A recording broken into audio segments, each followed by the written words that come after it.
to the Club Solutions podcast. I'm your host, Taylor Gabhart, the editor of Club Solutions magazine. Have you ever had this happen to you? You have an open position at your company. You go through the interview process and you meet someone who looks amazing on paper. They truly check every box. They crush the interview and you are just on cloud nine. However, a couple months into the role, this person is not who you thought they were, and it turns out it was in fact too good to be true. Well, Laura Clark, the VP of Corporate Health Unlimited, calls this the false positive interview. She noticed at their company that this was happening quite a bit. So she took an internal look at their interview processes, their onboarding, and what they needed to do to correct it. It's a great conversation, and I hope you take away some tidbits of information. Enjoy. Laura, thank you so much for taking the time to chat with me today. It's been a little bit, but I'm excited to talk. Me as well. Thank you. It's great to be here. Well, for those who may not know, you are a part of the Club Solutions Advisory Board, and I put a feeler out once I returned from maternity leave, just checking in to see how things are going at your all's facilities. And you brought up something interesting to me. Would you like to let the audience know maybe something that you're dealing with? Yes, it's what I like to call false positive interviews. We're really going through some, quite frankly, some hiring mistakes. And I know how extremely painful hiring mistakes can be for all of us. We've been very fortunate over the years. I've always been so proud to say we really honestly have not had an issue with turnover until the last year to year and a half. We've seen a prevalent change. So it's forced us, I guess you could say, to really stop and look at our systems in place and how are we onboarding our associates? What does that look like for us? And really taking a deep dive. And I wanted to talk about it because I think that it's something that we all need to get ahead of, especially we're at the beginning of the year, we're in the first quarter. How are we setting up the remainder of the year with staffing? And it's important. If you take a look at numbers, and I want to talk about that, as our organization, we've been very fortunate to have a really good employee retention rate of 94%. Yeah, Now, wow. mind you, we've been in business for 45 years and we've always had the luxury because now it's why it's really affecting me. And that's why I wanted to talk about it is this is the first time we've seen a change. And I really did some deep diving, and our team has met really heavily over the last 90 days to really focus on how do we change this? What do we do moving forward so this we can get back to where we were? And so we really looked at and we figured out, look, you've got to have an ironclad system in place, not only for your interviewing process, but your onboarding process. I think we looked at it and we figured out that, wow, let's take a look and see if it's really high, if we're above a 20%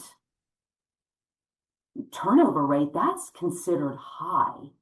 And literally, if you look at you really got to look at your team numbers, get with your HR and figure out, and is that retention rate high within the first 6 months?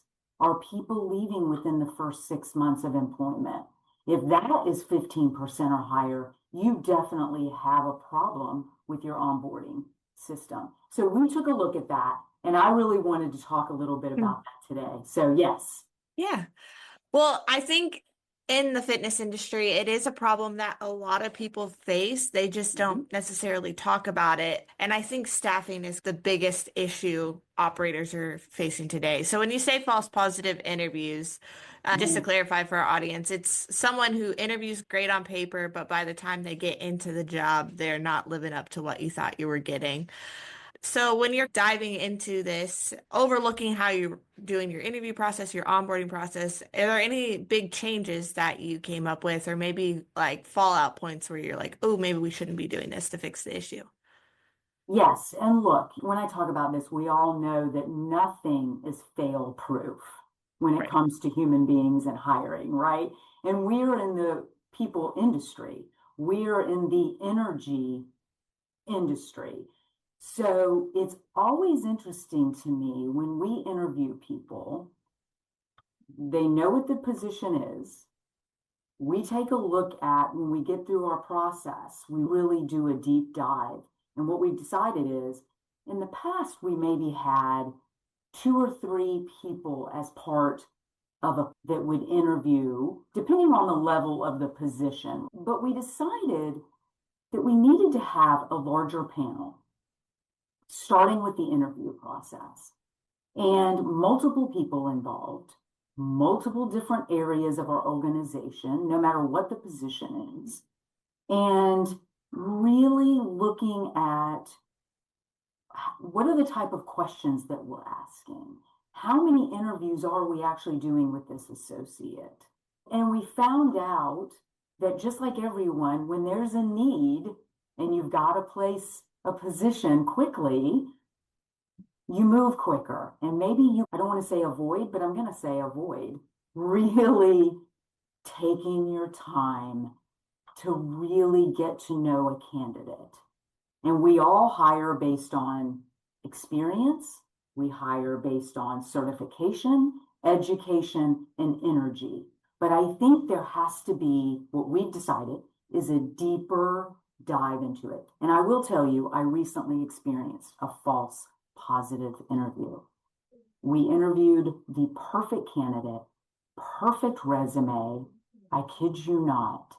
Through this entire process of our panel interviewing this candidate, everything was perfect. We were like, wow, this is just too good to be true.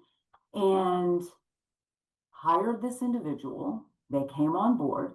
And I will say, as a general manager, which for all of us is a big position, within 2 months, this person was not the same person that we went through the entire interview process with. So we learned the hard way. It was extremely painful, and we separated with this individual within 4 months. That is a really painful experience, not only for your members, not only for your dollars, because you're spending and hiring an employee, especially a general manager, but the associates, right? All of our Group X instructors, all of our personal trainers, all of our welcome desk guest service associates. So when you look at it, it affects a lot of people when you jump to making a decision. So I think you have to get down and dirty in your interview process, meaning you've got to ask some really challenging, difficult questions. And I'll give you an example. Yeah. We found that after this process, we looked and we were like, okay, let's come up with a different interview strategy. And let's really, everybody typically asks the same questions. So let's go a little bit deeper. So I will tell you, we actually ask questions like, this is obviously in the third or second interview. We really dive into describe the perfect workday for you. We give them multiple, tell us, we'll give them a member example. I'll give them a scenario, a member scenario. A member trips and falls in a group fitness class. How do you handle it? So we were really diving deeper to really find out this person's, honestly, emotional intelligence. And so that has worked, we feel like, since the last experience that we've encountered. And then we get to the onboarding. So that's a whole nother conversation. But I think it begins with seriously looking at your interview process, who's on your panel, and move forward with them. And what questions are you asking? It's important. Yeah, I think why I resonated with this topic so much is because our company has struggled with it in the past. Mhm. And I like what you said of how a bad hire affects so many people, right? Yes. And like for us, you're putting your trust in this person to represent your brand, to have your integrity. And when they kind of flop or disappoint you, it's not just that one scenario. Like we built years of trust And then Yes. when you have a bad hire who's not representing your core values, it's just, that's not us. Don't associate with. You're spot on 100%. And look, I would be remiss to say that we are fortunate. We hire great people. Believe me, we do. And that's why we're successful. And I don't lose sight of that. When we do, and think about this, when you do hire good general managers, when you do hire really solid, good performers who are passionate and care about the member base and their teammates, they go above and beyond every day, really also get that panel that's interviewing. And maybe you bring in some of those on your team that have been part of your culture, that are your brand ambassadors. Get them as part of your interview process. And that's what we've also decided to do because it's important that you focus on, we know what works, but it's always, people can be dishonest through the interview process. People can be going through life experiences of having challenges in their personal life. And maybe they're having a tough go of it with their current employer and they're just trying to find another job.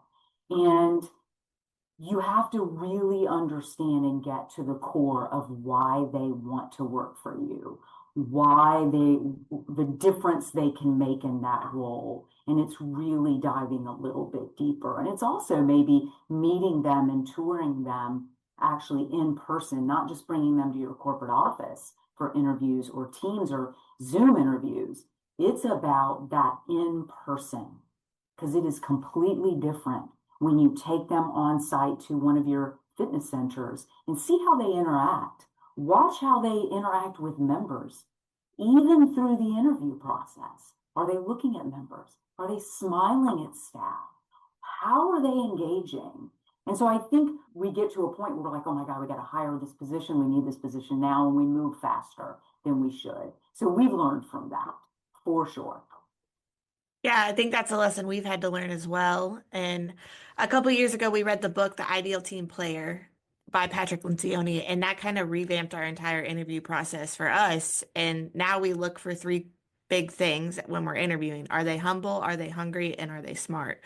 So you may have someone who's really humble or really hungry, but if they're not smart, like they have to fill each bucket for us. And some of our interview questions, when we look for those things, it catches people off guard because they're not used to the like typical, they're Right. like, are you empathetic? Give me an example of when you've showed empathy. And everyone's like, uh, uh, I love it. let me think about that. And Yeah, we yeah. like to keep them on their toes, but we found that we were getting a lot of people who know what to say during the interview to get them hired.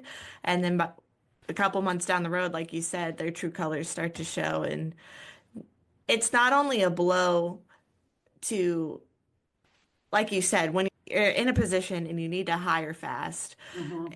what you're doing in that situation if you hire poorly is you're really just setting yourself back even further. Like if you just take a little longer during the interview process to get someone great for your role, it's so much better than having to onboard three different people within the year because you didn't take the time. That's exactly right, Taylor. You're spot on. And we all also have experienced how it really works well if you promote from within, right? That Yeah. the individual, their history.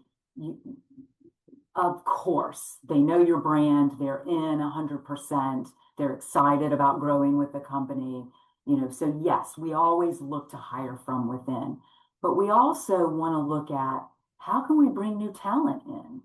How can we bring new ideas in, new energy? And so with that comes this interview process. And it really can show that it really just rips off the band-aid to show your organization. Do you have a solid interview process? Do you have a great onboarding process? And what does that look like? Because I will tell you, our team at our headquarters, our average retention rate at our headquarters within my division is 14.5 years. So we have a solid, great HQ team here that supports all our people out in the field. But what's kept them here? What's kept them going? And that's a great indicator for me because I look at, and we've promoted from within, of course, Mhm. but how we know that our team looks at that and goes, wow, this is they love their job. They've been with the company, one's been 18 years, somebody's been 12 years, somebody's been literally 30 years within our organization in the HQ. And how has that happened? How were they onboarded? What did that look like? So we've been fortunate enough to take that dive and go, how do we get that into our club area, on a club level? And look, I mean, everybody should move on and do what they want to do. And the fitness industry may not be for everyone. They want to Right. do it. It's glamorous. It looks fun. It's great. It's exciting. You're with people every day. You're teaching, you're training. You love exercise. You love the whole industry. But the service industry is not for everyone. And so you get that and you figure it out. And being a leader is not for everyone. So, Yeah, I totally yeah, agree. yeah. I love that you promote within. I think that Oh, yeah, yeah, I think for a sure. lot of facilities have a lot of more success when you do that as well. Hmm. One thing I've noticed when we've kind of had these seasons of bad hiring, as you will, we are quick, and I say we as kind of just general population, we're quick to just be like, oh, it's just today's generation. They don't want to work hard.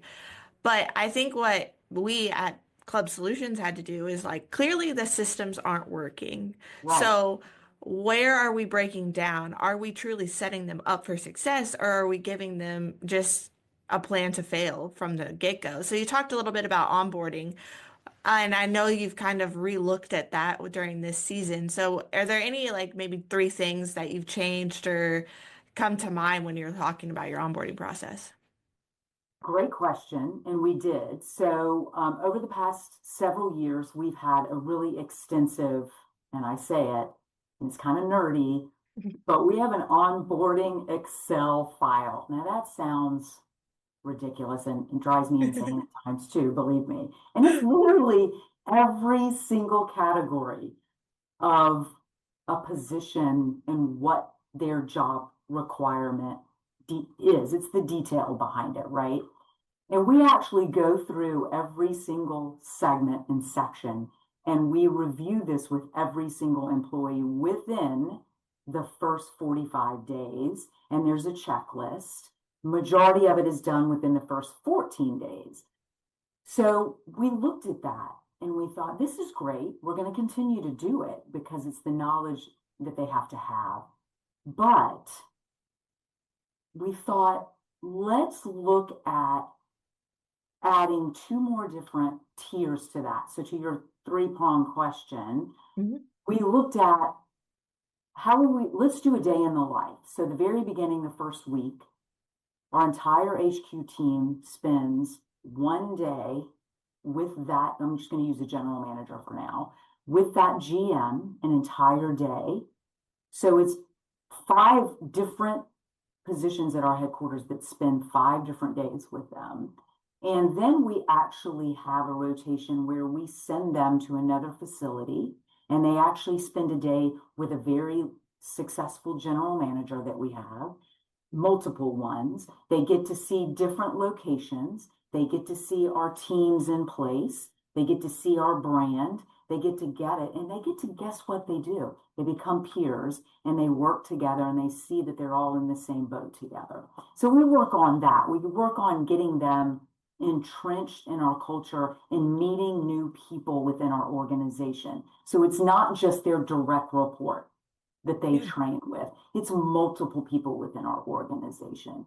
We have them go take classes at different locations. We do a lot of different things to get them. We have them go work out for a day, go have lunch with a different general manager. We do all kinds of different things to get them within our culture.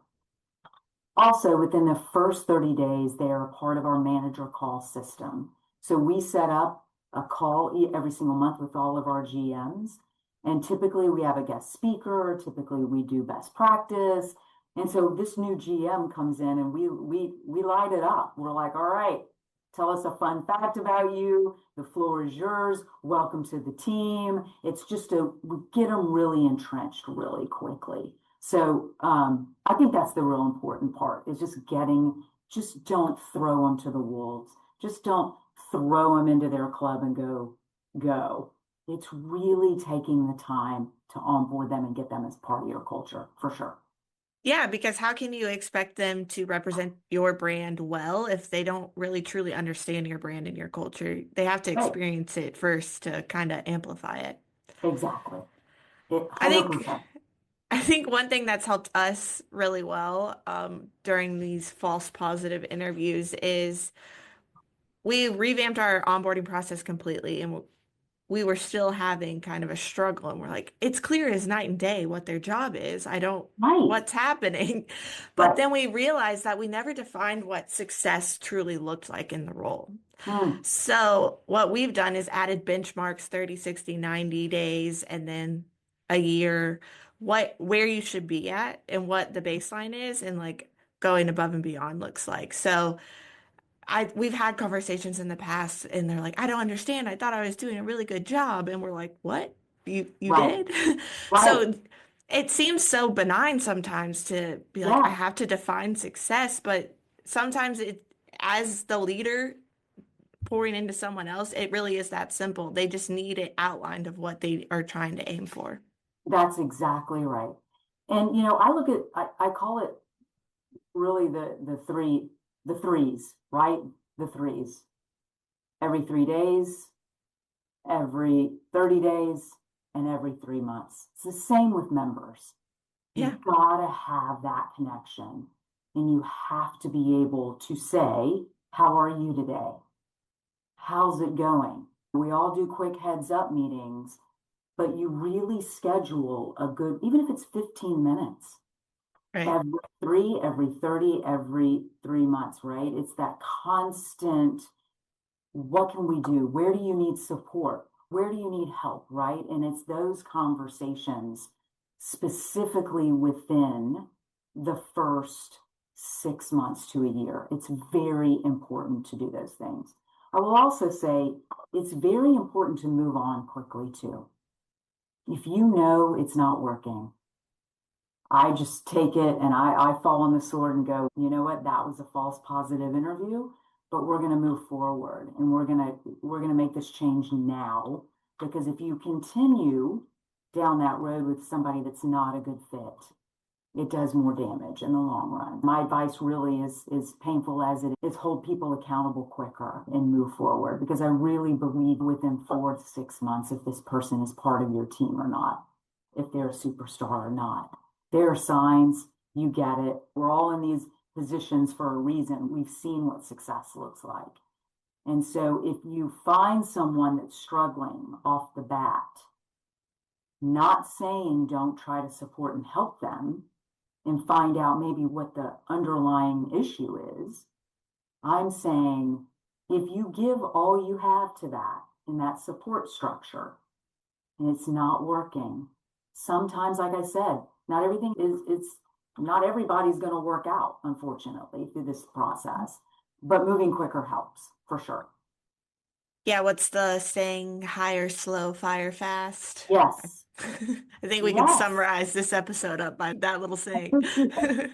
Exactly. I totally agree. Yep. Well, Laura, if you could give operators maybe one immediate action to reduce these false positive interviews, what would you give them today? I would tell them to really take some time and maybe sit down, if you can, with a panel of current employees that have been with you for a period of time. Take somebody who's been with you 5 years, somebody who's been with you 10 years, and somebody who's been with you for 5 days. Ask them questions of what worked through the interview process, through the onboarding process. What worked for you? What could we improve on? And flat out, what didn't you like during your first 30 days or your first week? What could we improve on? And I think it's just fine. You'll be amazed the people that will tell you the truth, that will really dive into, well, I felt I didn't get enough time, or I didn't get enough training on the computer software program, or whatever it is. They'll tell you. So take the time and interview and talk to your people and find out what works through your interviewing and onboarding process, for sure. Absolutely. Well, Laura, I think you're going to help the industry have just standout staff all around from this episode. So thank you for taking the time. I hope so. Thank you. Great to see you. You as Have a great well. day. Okay. Bye.